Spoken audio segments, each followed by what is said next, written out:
Bienvenue au bulletin d'information de la télévision rwandaise. Au sommaire, le Premier ministre rwandais honorable Edouard Ngirente annonce que dans 2 ans, du gaz méthane extrait du lac Kivu sera utilisé au Rwanda dans divers domaines. Le procès de Félicien Kabuga poursuivi pour génocide contre les Tutsis au Rwanda en 1994 s'ouvrira le 29 septembre prochain à La Haye, comme l'a indiqué le mécanisme international appelé à exercer les fonctions résiduelles des tribunaux pénaux.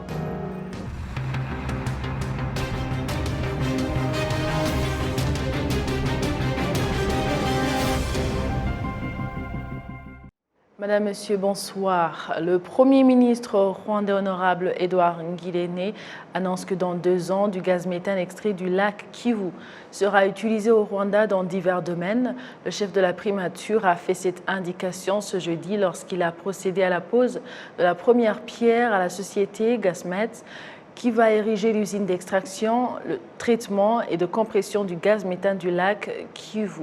Le Premier ministre, le docteur Edouard Ngirente, a fait savoir que lorsque les travaux de construction de cette usine seront achevés, les Rwandais pourront commencer à se servir du gaz traité au Rwanda, ce qui pourra accélérer le programme du gouvernement de distribuer l'électricité à tous les ménages et à réduire l'utilisation du bois de chauffage. Le directeur général de Gasmet, Stéphane Tierney, a indiqué que l'extraction du gaz par jour sera d'environ 1 million de mètres cubes et sera utilisée pour la cuisson, le fonctionnement des usines et servira de carburant pour des véhicules à la place des produits dérivés du pétrole. La population a bien accueilli cette nouvelle car elle espère la réduction du prix du gaz qui a récemment explosé. Le ministre des Infrastructures, Dr Ernest Sahuman, indique que le gaz qui sera extrait du lac Kivu va permettre au Rwanda à réduire les dépenses qu'il effectuait pour l'importer. La société Gasmet indique que les travaux de construction de cette usine vont coûter plus de 530 milliards de francs rwandais. C'est un projet qui va permettre la création de 1000 emplois où 80% des Rwandais seront embauchés.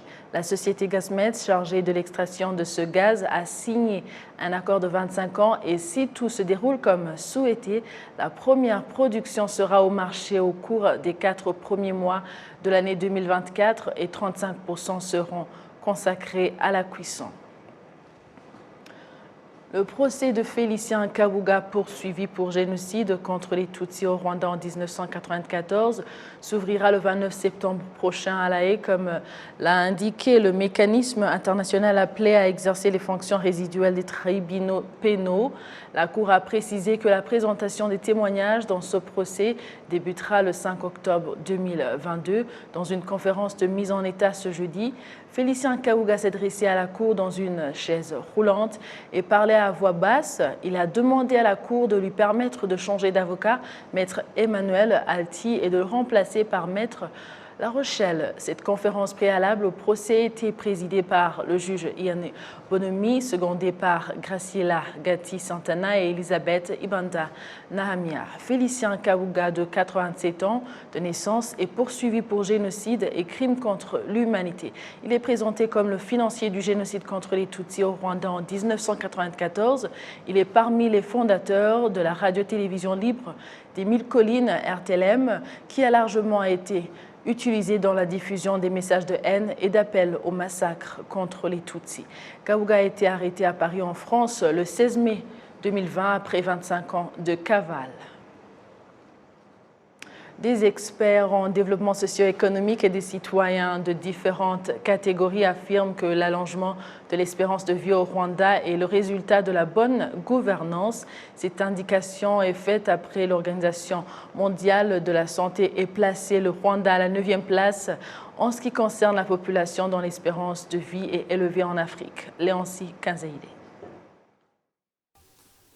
Mukagasana Dative, rescapé du génocide perpétré contre les Tutsis, réside à Rugende dans la cellule d'Odishore, secteur d'Onyakariro, du district d'Orwamagana.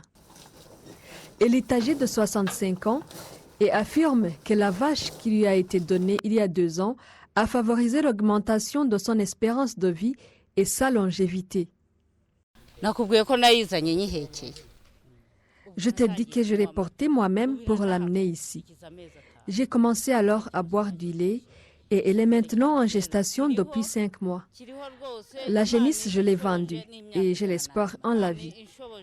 S'il plaît à Dieu, je pourrai vivre jusqu'à 100 ans parce que le phage me prend en charge pour les soins médicaux.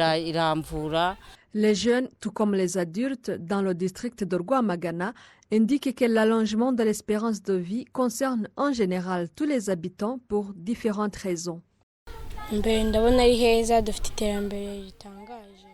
Je vois que l'avenir est resplendissant. Notre niveau de développement est impressionnant. Grâce à la protection divine et le développement réalisé, et si des maladies ou autres pandémies ne se manifestaient pas, je pourrais atteindre 100 ans. L'administration décentralisée au niveau de base dit que la bonne gouvernance est le fondement du développement que le citoyen réalise et qui lui permet d'avoir une vie prospère. Lorsqu'on est proche du citoyen, qu'on lui apporte des solutions à ses problèmes et qu'on lui accorde du soutien et que l'on soit informé de la situation quotidienne des citoyens, cela augmente l'espérance de vie des habitants. L'expert en santé et bien-être social, Morani Théobar, indique que l'économie du pays et des citoyens en particulier, le développement de l'éducation, la santé et le bien-être social sont parmi les facteurs qui favorisent l'allongement de l'espérance de vie, ajoutant que la moyenne générale des années de vie pourrait davantage augmenter, mais chaque citoyen est invité à y contribuer en préparant comme il faut l'avenir. Des usines dans le pays se multiplient et la situation de vie s'améliore.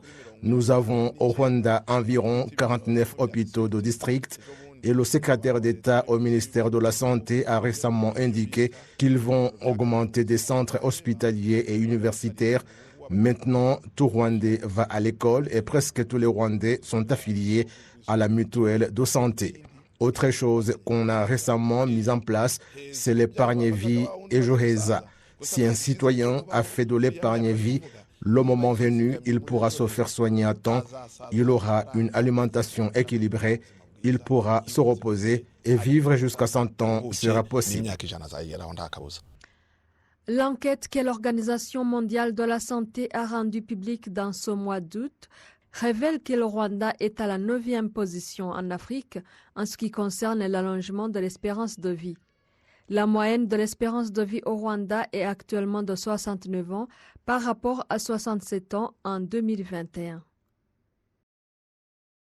Avec le développement socio-économique, mais sur un autre angle, le Rwanda ayant pour objectif de générer un revenu d'une valeur d'1 milliard de dollars américains par an d'ici 2024, provenant des produits agricoles, certains exportateurs de légumes, de fruits et de fleurs affirment qu'ils font de leur mieux pour exporter un grand nombre de produits. Ingabire Marie-Angela, directrice de Tropi Rwanda, qui exporte des avocats au niveau international, dit que elle exporte plus de 20 tonnes par semaine, indique qu'il fut un temps où les produits exportés atteignaient 80 tonnes avant la crise imposée par les effets du changement climatique, provoquant une chaleur sans pareil. Elle, avec ses collègues, disent qu'ils négocient actuellement avec leurs clients en termes de nouveaux contrats et que les prix qui leur imposent seront fixés au niveau international. L'un des défis auxquels font face les exportateurs de fruits et légumes était la capacité limitée des réserves froides de l'aéroport international et le fait que ces dernières n'étaient pas en mesure de bien garder au froid les produits. Les réfugiés congolais vivant au Rwanda dans le camp de Mugomga, en district de Gisagara, se réjouissent du recensement en cours et collaborent avec les agents recenseurs pour faciliter leurs tâches. Et tout cela dans le cadre de contribuer à réaliser les objectifs du recensement général de la population et de l'habitat au Rwanda. Le recensement dans ce camp est très facile pour les agents recenseurs car les maisons sont très proches qu'ailleurs. La seule inquiétude est basée sur le fait que le temps être défaut vu au nombre des membres de différentes familles par rapport à la période de recensement prévue. Moussoni Jean Damasen, qui représente les activités de recensement dans le camp de Mugomga, dit qu'ils feront tout leur possible pour que le recensement se passe bien comme prévu. Le camp de Mugomga a été établi depuis près de 10 ans et abrite actuellement plus de 11 000 réfugiés congolais. Merci à vous tous qui étiez avec nous, avec toute l'équipe qui a réalisé ce bulletin d'information. Je vous souhaite de passer une agréable soirée. À la prochaine et d'ici là, portez-vous bien.